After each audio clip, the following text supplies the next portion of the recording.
Hello, this is Pat Theberge. I'm going to tell you my story. I never thought I was going to fly, never really thought about it when I was young. My dad was a military pilot, but he was off doing his thing. He was a helicopter pilot, and we knew he flew, but we weren't involved, and he never really talked about it. But when I got a little older, I started dating a gentleman who had his pilot's license. So he would say, let's go for the classic $100 hamburger. So we'd go off flying in his beach skipper, and he'd say, don't you want to learn how to do this? And my line always was, I want to learn how to land.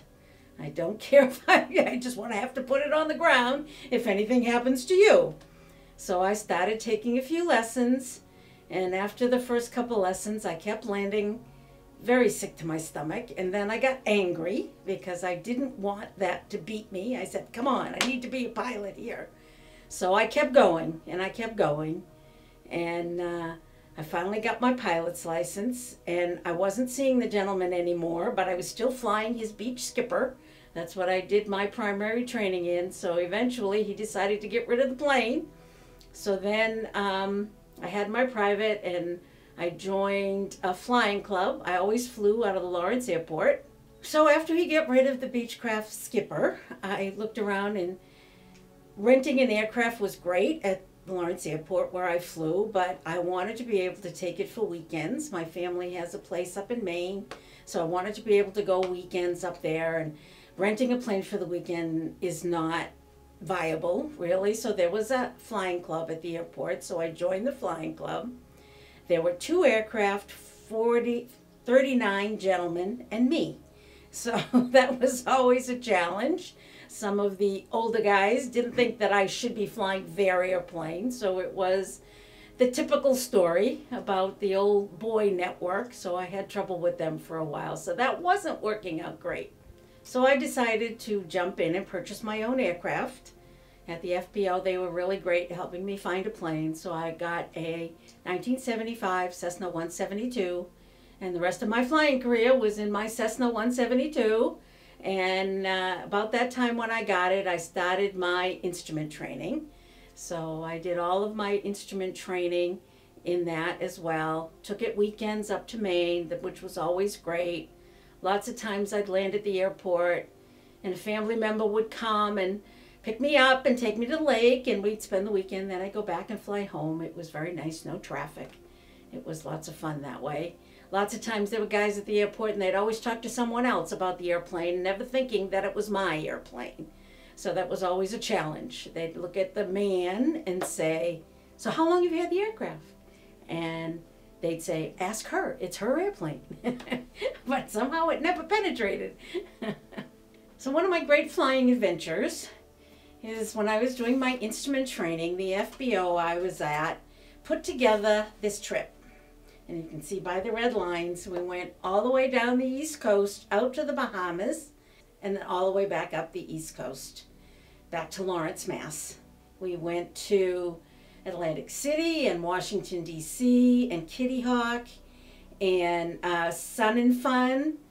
We slept under the wing of the aircraft at Sun and Fun for 2 days. Then, like I said, went out to the Bahamas for 3 days and jumped around islands. There were 9 people on the trip, 8 gentlemen and myself, which was interesting.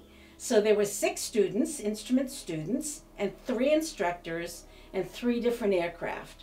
So over the course of the 10 days, you switched aircraft and instructors and second pilot. So you got a good round look at how to fly instruments, actual instrument, flight planning, and everything all the way down and all the way back. So it was quite an experience, something I don't think they've done again at that FBO, but it was very interesting. So my 99's experience started very early.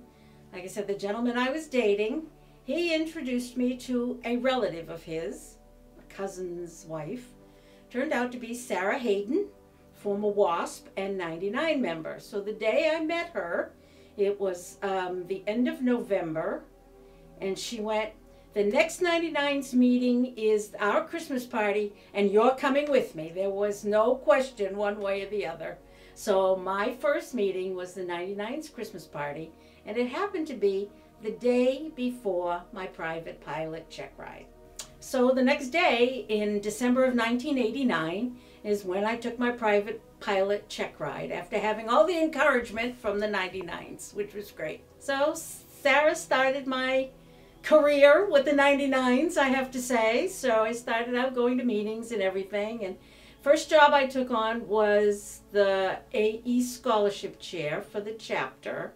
And going on through the years, I have had all of the offices at the chapter level, and I've been chapter chair 3 times.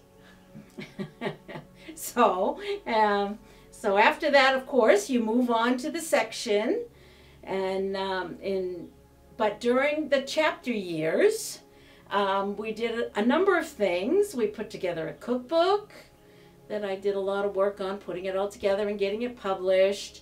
And then in 1997, when we did International Conference in Portland, we put together a quilt, and we put together a book that showed the quilt patterns and raffled off the quilt to raise money for scholarships. So from chapter, I moved into section officers. The only office I did not have at section level is treasurer, which is good, not a good thing for me. And I was AE scholarship chair for many years as well. And then after I finished with being governor and going to Oklahoma City, of course, I moved into the international sphere. At the international level, I was director, secretary, and vice president. When I was governor, I was very lucky to be nominated to be inducted into the Forest of Friendship. The Forest of Friendship is located in Atchison, Kansas, which is the birthplace of Amelia Earhart. And they have a lovely park where they induct people that have given contributions to aviation and the 99's, and your name is placed along the path. And so they read, when you're inducted, they read all of your accomplishments. One of my most cherished awards is the Award of Merit that I was given by the New England section of the 99's when I was finishing up as governor. They give it once a year to someone that they want to honor.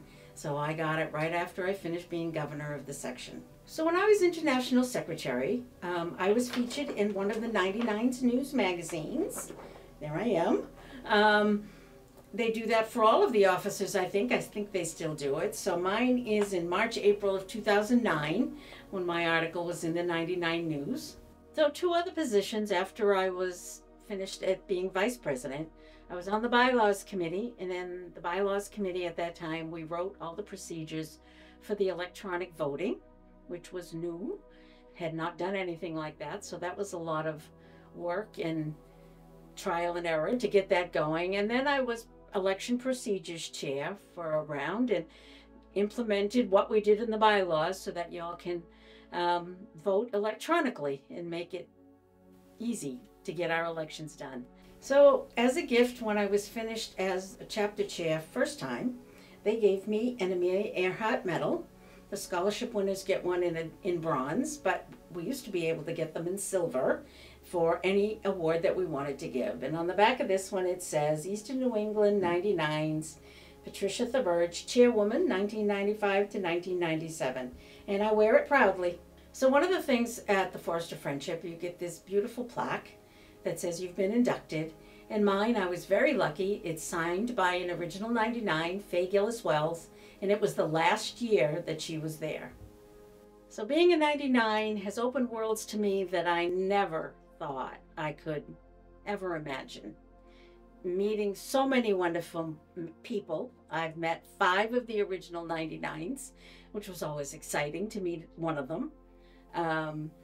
I've met people from all over the world. Some of my best friends are 99's now. And when I was on the board of the directors, I got to travel all over, and it was just the best. And I always said the best part of being on the board was meeting all of the amazing women that are part of this organization.